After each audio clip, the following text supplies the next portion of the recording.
आगे और फरमाते हैं کہ اس کی تیسری وجہ یہ ہے کہ اے بنی اسرائیل، یہ آیات نازل کہاں ہوئی؟ مدینہ المنورہ میں، وہاں پر یہودی بھی رہ رہے ہیں،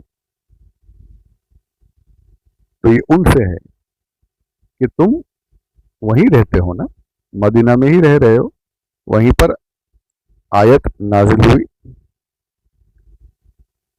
تو اے یہودیوں، اپنی جماعت میں سب سے پہلے تم ہی نے قرآن کریم سنا ہے، کیونکہ صاحب قرآن مدینہ میں ہی تشریف لائے ہیں۔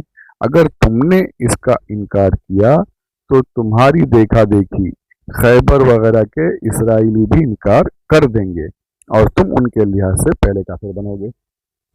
دیکھیے ایک وجہ یہ بھی کہ پہلے قرآن جو نازل ہوا یہ مدینہ المنورہ میں نازل ہوا، اب اگر تم سب سے پہلے جہاں تم نے خود سنا، تمہارے سامنے محمد صلی اللہ علیہ وآلہ وسلم تشریف فرما ہے اور تمہیں بیان کر رہے ہیں، پڑھ کر سنا رہے ہیں ساری چیزیں، تو اگر تم نے انکار کیا تو تمہاری دیکھا دیکھی مدینہ کے باہر اطراف میں جو یہودی بستے ہیں، کہیں خیبر میں، کہیں بنو قریظہ، کہیں کوئی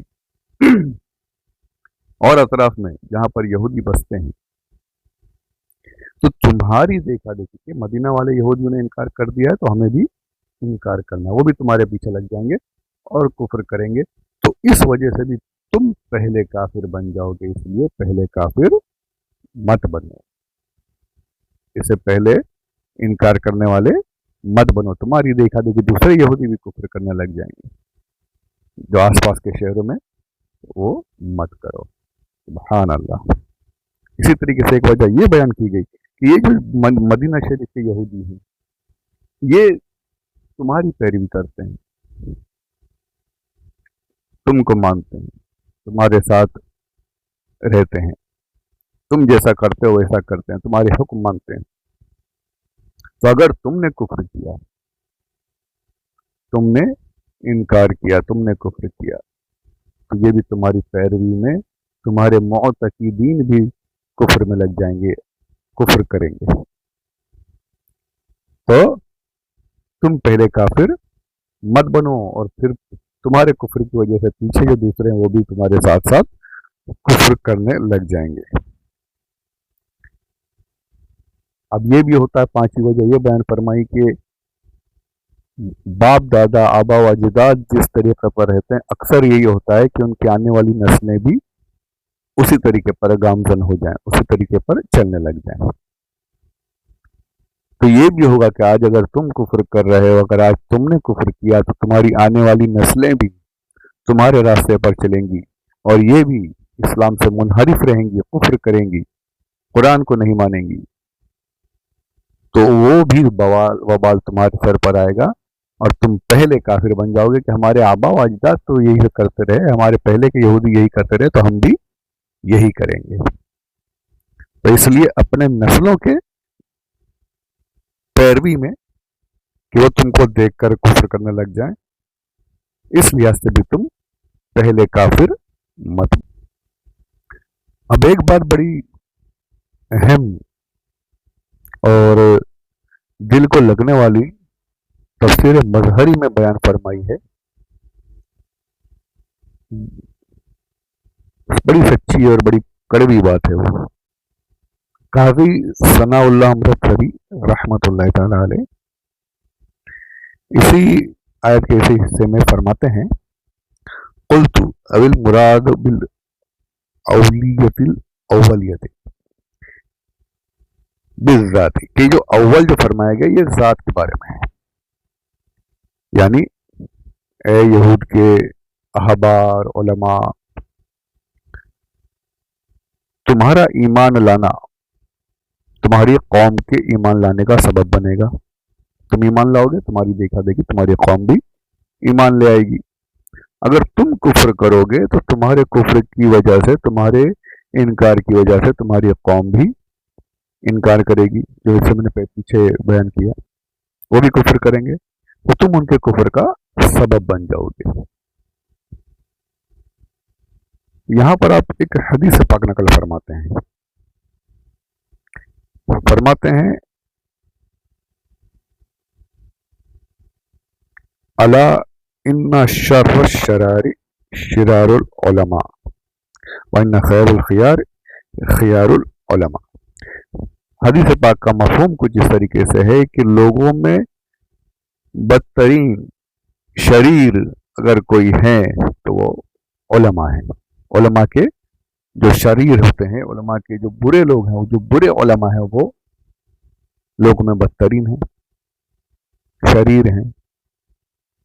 और लोगों में भले अच्छे, जो अच्छे हैं, जो भले हैं, तो वो जो उलमा में भले हैं, जो नेक उलमा है, जो अच्छे उलमा है, वो हैं।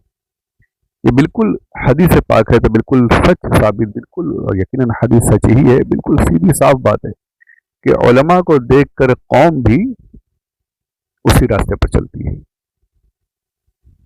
उलमा अपनी कौम के रहबर होते हैं, हादी होते हैं, रास्ता दिखाने वाले। हर जगह पर उन्हें समझाने वाले कौन? उलमा। अगर उलमा ही बिगड़ गए, उलमा ही रास्ता छोड़ दें, राह से भटक गए, तो फिर कौम को बचाने वाला कोई बचेगा नहीं, कौम खुद भी भटकती रहेगी। तो शर्र व शिरार कौन? उलमा। और खैर भी कौन? भले भी कौन? उलमा। तो उलमा से कौम का जो है मुस्तकबिल, हाल, सारा सब कुछ मुंसलिक है। अब यहीं पर जैसे यहाँ पर यहूदियों के अहबार और जो उनके आलिम थे, वो अगर ईमान ले आते, सारे यहूदी भी उनकी देखा देखी ईमान ले आते। उन्होंने कुफर किया, सारे यहूदियों ने कुफर करना शुरू कर दिया। उसी तरीके से अगर जैसे हम आज के उलमा को देख रहे हैं कि अगर हमारे सामने कोई आलिम फाजिल कोई अगर गलती कर रहा है तो हम फौरन मिसाल देते हैं, देखो यार वो तो खुद कर रहे, तो हम क्या क्यों ना करें? वो आलिम होकर ऐसा गुनाह करते हैं तो हम क्यों नहीं करें? अच्छा, गुनाह को फौरन पकड़ लेंगे हम लोग। वो आलिम अगर कोई दूसरे उलमा जो नेकियों में लगे हुए हैं, वो हमसे नहीं देखा जाता कि वो कितनी नेकियां कर रहे हैं, तहज्जुद गुजार हैं, नमाजों की पाबंदी कर रहे हैं, सब हम वो पैरवी नहीं करेंगे। हम कोई अगर गुनाह करे तो हम उसकी पैरवी फौरन लग जाते हैं। ये हमारे भी कमी, हमारी भी गलती है। आज हमने उलमा को बिल्कुल दरकिनार करके रखा हुआ है। आज मस्जिदों के इमामों की तनख्वाहें ऑफिसों में काम करने वाले चपरासियों से भी कम है, पियोन से भी कम होती है। इमाम जिसके पीछे हमने नमाज पढ़नी है, जिसके पीछे हमने सजदे करने, जिसके साथ हमने सजदे करने, उसको हमने उस हाल में लाकर खड़ा कर दिया है कि आज लोग इमामत की तरफ माइल ही नहीं होते। पढ़ लिख कर भी आज बॉम्बे जैसे कुछ शहर होंगे, बॉम्बे में तो कसरत है, आकर के लाइन लगी हुई है। अपने शहरों में, गांव वगैरह में नहीं करते, क्यों? वहां पर इनकम ही नहीं है। अब वो भी इसमें आगे, इसी आयत में आएगी, आगे तफसील आएगी, तो इंशाल्लाह उस पर बात करेंगे। तो यहाँ पर फिलहाल बस इतना ही कहना है कि उलमा को अपने आप को संभाल कर चलना है। उनकी खराबियों को फौरन पकड़ लिया जाएगा, उनकी नेकियों को छोड़ दिया जाएगा।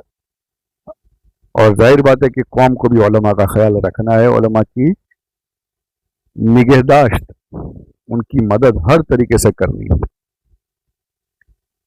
अगर उलमा नहीं रहे, लोगों ने मदरसों से मुंह मोड़ लिया और दुनियादारी की तरफ ही लग गए, तो फिर हमारा दीन बड़े खतरे में आ जाएगा। ये समझ लीजिए, यकीनन दीन अल्लाह का है, उसके रसूल सल्लल्लाहु अलैहि वसल्लम यहाँ क़यामत तक रहने वाला है बेशक, लेकिन हमारी भी जिम्मेदारियां हैं, कौम की भी जिम्मेदारी है और उलमा की भी जिम्मेदारी। जैसे इस आयत में इसकी तफसीर में बताया गया है, जैसे यहूद के अहबार रहे वैसे यहूद हुए, तो इसी तरीके से जैसे हमारे उलमा रहेंगे, जितने उलमा दीन पर कायम और लोगों की हिदायत पर लगे रहेंगे, इंशाअल्लाह कौम भी हिदायत पाती रहेगी। तो उसी तरीके से कौम को भी उलमा की खिदमत करती रहनी चाहिए। परवरदिगार हमें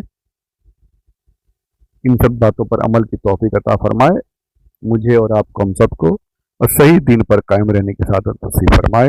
आमीन बिजाहिन नबी अमीन सल्लल्लाहु अलैहि वसल्लम। सुने, शेयर करें, सब्सक्राइब करें, लोगों तक पहुँचाएँ और खूब खूब सवाब कमाने की कोशिश करें। वमा अलैना इल्लल बलागुल मुबीन।